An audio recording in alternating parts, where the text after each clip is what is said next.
The Minnesota chapter of the Hells Angels are holding a secret planning meeting for their infamous USA run. Police plan to surveil the clubhouse and identify important Hells Angels leaders in town for the meeting. The Minneapolis police are worried about the Hells Angels' rival club, the Outlaws, based in neighboring Wisconsin. I think what you'll see today is your East Coast officers showing up.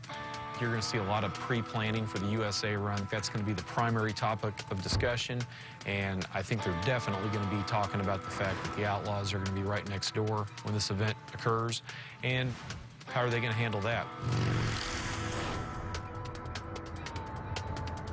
Omot and Cook start by canvassing the area to determine how many bikers are in town. Yeah, go ahead. They get a tip that a group of Hells Angels have been spotted outside a local funeral home. How many HAs came up here, any idea? 30 to 35. I'm sure The two are surprised at the number of bikers in town. Outlaw motorcycle clubs in the U.S. are on the rise. One group targeted for recruitment is the U.S. military. Anytime you have any kind of military action, like we're having right now in Iraq and Afghanistan, you do get a percentage of guys that come back that definitely identify with this lifestyle. There are members of these gangs that are currently deployed overseas that gives them an excellent opportunity to fill people out, to be around them in combat situations potentially, and to see if they have what it takes. According to police, even at a solemn event like a funeral, biker gangs do not suspend their criminal activities. Just because they're at a funeral doesn't mean that, they're not armed or that they're not, carrying drugs or using drugs. It's pretty commonplace for them to have at least a vehicle in the parking lot that has weapons in it so that the other members know where to go if they need to access something. I can see a couple prospects out front, but... Before the funeral ends, neighbors across town report that a large group of bikers are having a party at a private residence. Okay, so we got all bikes lined up there. What do you see down there, Steve? I know I saw Los Fuentes, and obviously the Freeman just pulled up. The Hells Angels don't treat all biker clubs as sworn enemies. Groups of clubs who work with the Hells Angels are showing up around the city. In the Minneapolis-St. Paul area, because this is Hells Angels territory, they run the show up here, so everybody's subordinate to them, but they're all equally involved in criminal activities, predominantly drug trafficking. There's at least 3 biker clubs here. The Hells Angels use gangs like these to let them know what's going on in the area. That way, if a rival gang's trying to make an inroad, these are the guys that are going to tip you off. These guys are also people that they're going to use to run their drugs, to commit some of their criminal activities for them, because, again, it insulates the Hells Angels. If these guys get jammed up, that doesn't have any direct reflection back on the Hells Angels. They're out in front of the clubhouse right now, looking up and down and all around. They're talking at the clubhouse. It's getting a lot of activity buzzing there now again. Yeah, we're rolling now from... Omot and Cook head to the clubhouse.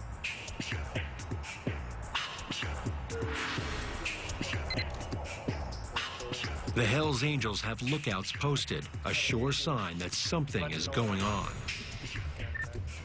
Yeah, Chris and Jeff were in the area. Outside the Minneapolis clubhouse, Omot and Cook are concerned. The vice president is now also on lookout duty, a role usually reserved for rookie club members called prospects. So we got the vice president out there standing out on the street. That just seems a little odd. Captain Chris Omot, who is leading the law enforcement surveillance team, makes a difficult decision and feels compelled to break cover to find out what's going on. In a situation like this, I don't have an issue letting them know that I'm out here. And it's both for their security and our security. And I told him if there's any issues to give me a call, and he said he wouldn't do that, and that the reason they wouldn't do that is because it's like being a snitch. They're not going to snitch. So The vice president is tight-lipped and tells Omot he has everything under control. Omot isn't buying it. The East Coast officers' meeting is still hours away. Omot and Cook leave the Hells Angels clubhouse to continue keeping watch across the city. They soon get word that back at the clubhouse, a prospect drives off in a gray car. Omot suspects he's en route to pick up one of the leaders who's arrived from out of town. There's the Magnum right there. And there's our trail car right there. Gotta love technology. Gotta love it, yeah. No, here's the car right here coming right at us. So I'm gonna just keep on driving like nothing's happening. Omot and Cook follow the car. Can they make a U-turn there? Yeah, they're checking for a tail. Yeah, they can. Omot and Cook want to make some positive IDs. They are trying to determine exactly who they are dealing with. An illegal U-turn gives them the chance. An officer in Omot's team pulls over the Hells Angels. Oh, they got them stopped, actually. They got them stopped over here. There's another familiar face. Bald-headed guy. We had him stop in Branson. He's usually got a pretty good attitude problem. Just Go ahead and photograph these guys for you. Let's just take a picture real quick, sir. So I know you're from New York. On my license, you can check all my... You don't need my photo. Okay. You guys got your own database. You got everything. Okay. All right? I mean, be fair. You know, you're pulling us over. You're stopping us from just, you know, being here. So if you want to, you know, give us tickets or do what you got to do, then give us tickets. Okay. You guys are, you know, dragging us out like, you know, with some kind of... You know, I don't know what... What I'm trying to say is we're going to do what we're going to do. Right, I'm going to take some pictures while I'm out here. Take a picture real quick, sir. One member was definitely a sergeant-at-arms. I did note that the sergeant-at-arms had his Tequila patch, which means that, you know, he has assaulted a law enforcement officer before. He also had a Filthy Few patch, which, you know, Filthy Few patch is known to be given to members who've killed for the club. So, obviously, a mover and shaker, definitely, you know, somebody of note, and the exact kind of person that they would be sending to a meeting like this. Swear, Jeff. I thought he had this in the door handle. When he reached for his license, it fell out. The driver had a ball-peen hammer, which is a pretty common weapon that these guys use. There's something that, you know, we're definitely aware of. New York's representatives for the meeting are given a warning and released.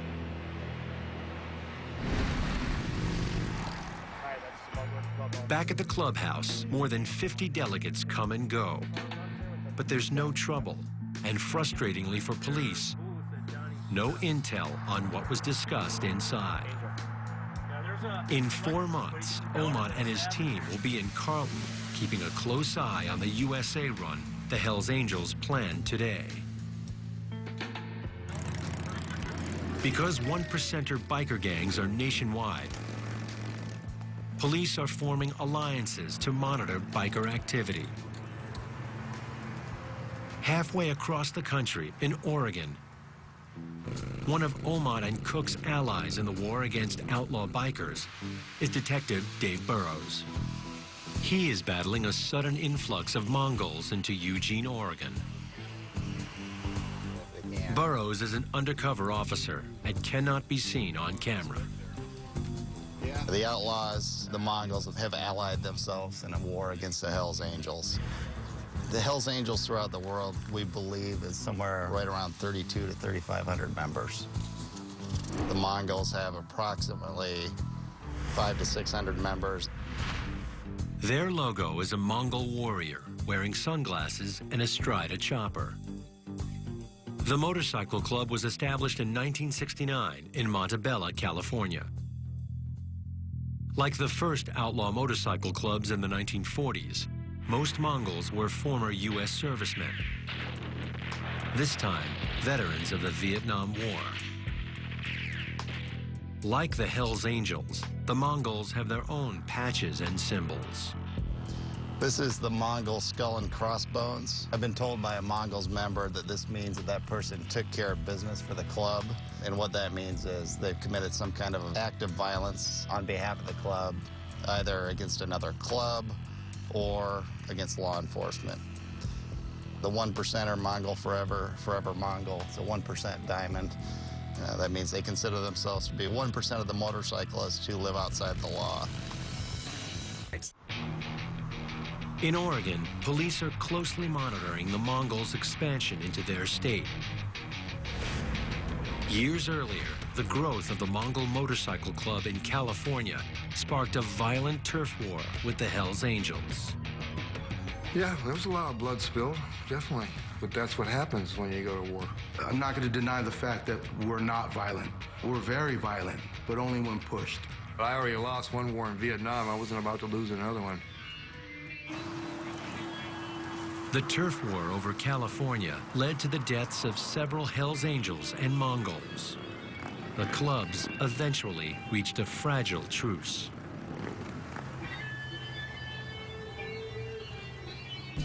Police in Oregon are intent on preventing another one-percenter gang war. There is reason for concern. The Mongols... There's nothing wrong with that. You want to take my patch and have me not wear it, it doesn't mean I'm going to stop being a Mongol. You're just not going to know who the Mongols are anymore. Once you're a Mongol, you're always a Mongol. We're not changing into another club. We're not going to fly another patch. We're Mongols. Mike McCartney is a former member of the Mongols. We're the baddest of the bad, the hardcore of the hardcore. Our hearts are pretty much into this lifestyle 100%. We live and breathe and die for our club. McCartney played a key role in the Mongols' East Coast expansion, often encroaching into enemy turf. In a dangerous move, he chartered a Mongols club in Hells Angels, New York territory. According to McCartney, the Hells Angels retaliated by greenlighting him. If you're green-lighted, that means there's a price tag on your head to remove you out of that picture, because in their eyes, if you're removed out of that equation as a leader, 99% of the time, those guys that are under you are going to be scared to take off.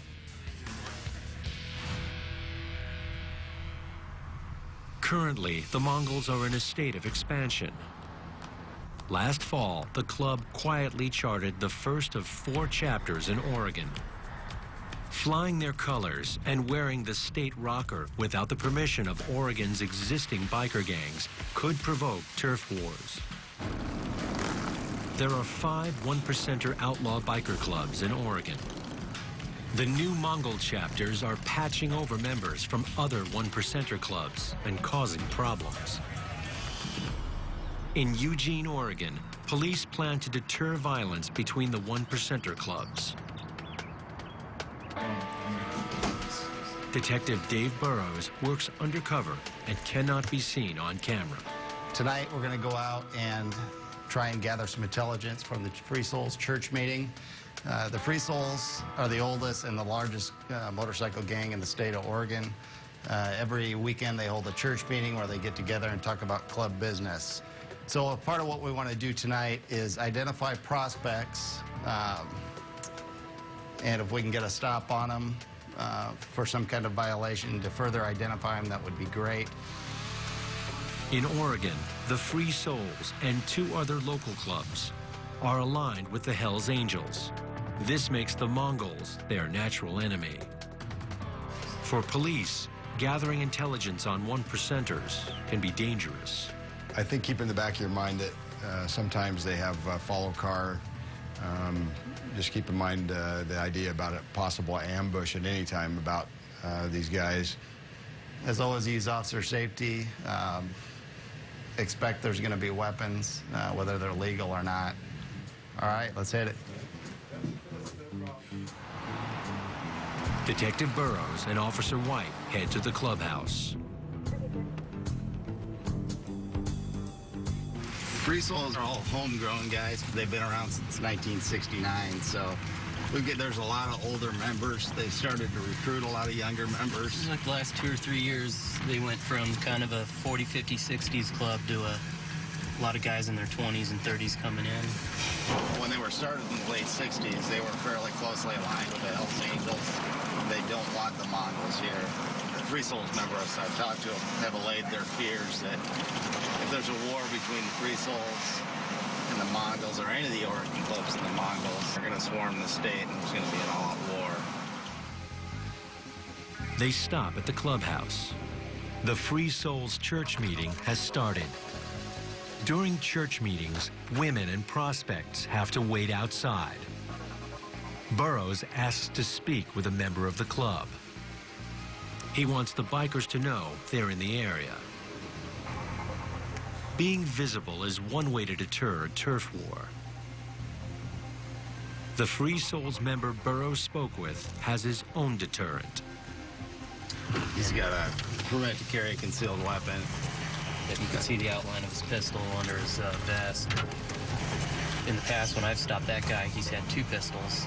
And so what you end up with is you'll get a guy who's a felon, and he won't have a pistol or a restricted weapon, but his buddy that's sitting right next to him has 2. So there's always guns around the club.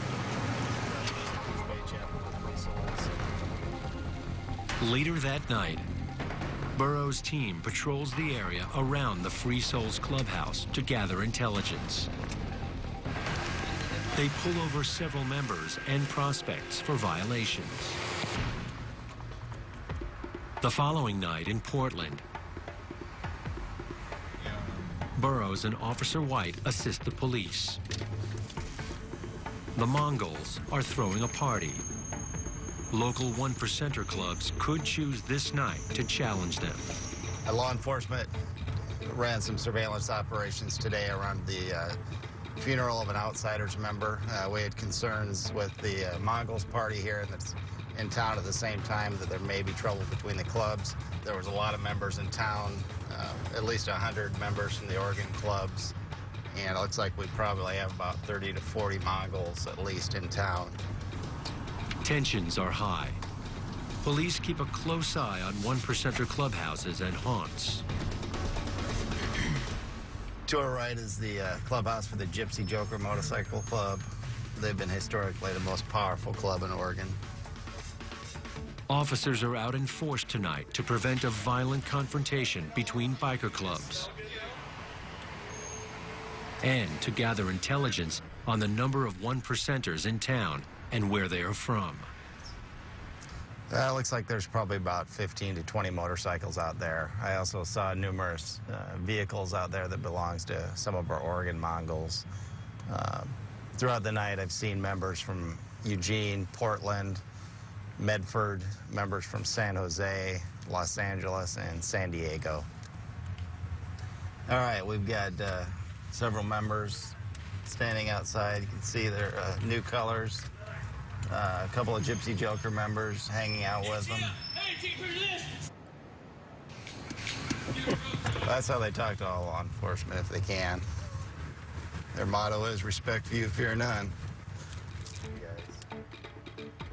On this night, the Mongols and local 1%er clubs coexisted without incident. And Detective Burroughs and Officer White notice an interesting development.